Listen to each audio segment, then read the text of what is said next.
हाँ, तो ये जो फिजिक्स की सेकंड वीडियो है, और पहली वीडियो में मैंने आप लोगों को प्रकाश के बारे में बेसिक चीज़ें बता दिया था कि प्रकाश क्या होता है, और प्रकाश का जो परावर्तन होता है उसके बारे में भी बता दिया था।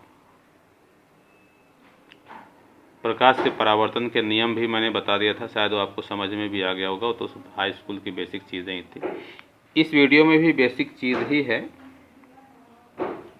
तो सबसे पहले हम लोग इसमें समझेंगे कि दर्पण क्या होता है। जब कांच की किसी पतली प्लेट के एक पृष्ठ पर पॉलिश कर देते हैं तथा दूसरे पृष्ठ से प्रकाश का परावर्तन होता है तो उसे दर्पण कहते हैं। बात आपने देखा होगा, जो सुबह सुबह आप लोग शीशा देखते हैं जिसमें चेहरा आप लोग देखते हैं, वो दर्पण ही होता है। कांच का बना होता है, ये भी आप लोग जानते हैं। उसके एक सतह पर पॉलिश होती है, दूसरी सतह पर पॉलिश नहीं होती है। तो जिस सतह पर पॉलिश होती है वो सतह पीछे होती है, जिस पर पॉलिश नहीं होती है वो सामने होती है। उससे प्रकाश का क्या होता है, परावर्तन होता है। उसे क्या कहते हैं, दर्पण कहते हैं। दर्पण दो प्रकार के होते हैं। दर्पण कितने प्रकार के होते हैं, दो प्रकार के। पहला है समतल दर्पण। जब किसी कांच की पतली तथा समतल प्लेट के एक पृष्ठ पर पॉलिश कर देते हैं तथा दूसरे पृष्ठ से प्रकाश का परावर्तन होता है तो इस प्रकार प्राप्त दर्पण को समतल दर्पण कहते हैं। समतल दर्पण तब प्राप्त होगा जब कांच की समतल और पतली प्लेट के एक सतह पर पॉलिश करेंगे और दूसरी सतह से क्या होगा, प्रकाश का परावर्तन होगा, तो उसे क्या कहते हैं, समतल दर्पण कहते हैं। इस प्रकार से प्राप्त दर्पण को समतल दर्पण कहते हैं।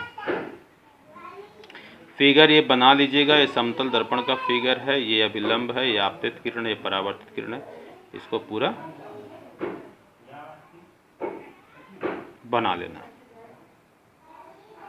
गोलीय दर्पण क्या होता है, जब किसी कांच के किसी खोखले गोले, कांच का क्या हो, खोखला गोला हो, जैसे आप लोगों ने एक देखा होगा, एक गेंद आती है, बिल्कुल एकदम खोखली गेंद होती है, बच्चे खेलते हैं। अगर उसी प्रकार का एक कांच का गोला बनाया जाए और उसको काटा जाए और उसके किसी हिस्से को काटकर उसकी एक सतह पर पॉलिश कर दी जाए। एक हिस्सा मैंने काट लिया और उसकी दो सतह होगी, एक सतह क्या होगी, अंदर दबी होगी, एक बाहर की ऊपरी सतह होगी। तो उसको काटकर एक सतह पर पॉलिश कर देते हैं तो दूसरी सतह से प्रकाश का परावर्तन होता है। तो इस प्रकार के दर्पण को गोलीय दर्पण कहते हैं। गोलीय दर्पण कितने प्रकार का होता है, दो प्रकार का होता है। एक कांच का कोई खोखला गोला है, उसके एक भाग को काटा गया है, ठीक है, और ये काट कर उभरी हुई सतह पर मैंने पॉलिश कर दिया है। भीतर की दबी हुई सतह से प्रकाश का परावर्तन हो रहा है। और दूसरा जो है उसमें भीतर की दबी हुई सतह पर मैंने पॉलिश किया, उभरी हुई सतह से प्रकाश का परावर्तन हो रहा है। तो गोलीय दर्पण दो प्रकार के होते हैं। नंबर एक है अवतल दर्पण। वे गोलीय दर्पण जिनके उभरे तल पर पॉलिश होती है तथा परावर्तन भीतर के दबे हुए तल से होता है, अवतल दर्पण कहलाते हैं।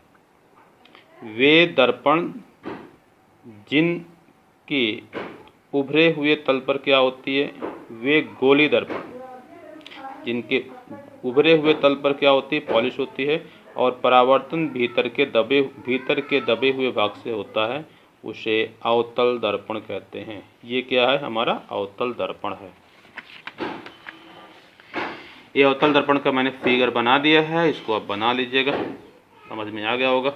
ये कांच का कोई खोखले गोले का एक हिस्सा है, उसके उभरे हुए भाग पर क्या कर दी गई है, पॉलिश कर दी गई है और भीतर के दबे हुए भाग से क्या हो रहा है, परावर्तन हो रहा है। उत्तल दर्पण क्या होता है, वे गोलीय दर्पण जिनके दबे हुए तल पर पॉलिश होती है तथा परावर्तन बाहरी उभरे हुए भाग से होता है, उत्तल दर्पण कहलाते हैं। तो ये क्या कहलाएंगे, उत्तल दर्पण कहलाएंगे। दबे हुए भाग पर पॉलिश होती है और परावर्तन बाहर के उभरे हुए भाग से होता है, उसे क्या कहते हैं, उत्तल दर्पण। तो एक छोटी सी वीडियो थी जिसमें मैंने दर्पण के बारे में बेसिक चीज़ों को बताया है। अब अगली वीडियो में हम लोग दर्पण से संबंधित कुछ पॉइंट होते हैं, जैसे वक्रता केंद्र होता है, दर्पण का ध्रुव होता है, वक्रता त्रिज्या होती है, मुख्य अक्ष होता है, इन सारी चीज़ों को समझेंगे। प्रतिबिंब के बारे में भी कुछ समझेंगे। उसके बाद इस तरीके से हम सिलेबस को आगे बढ़ाएंगे।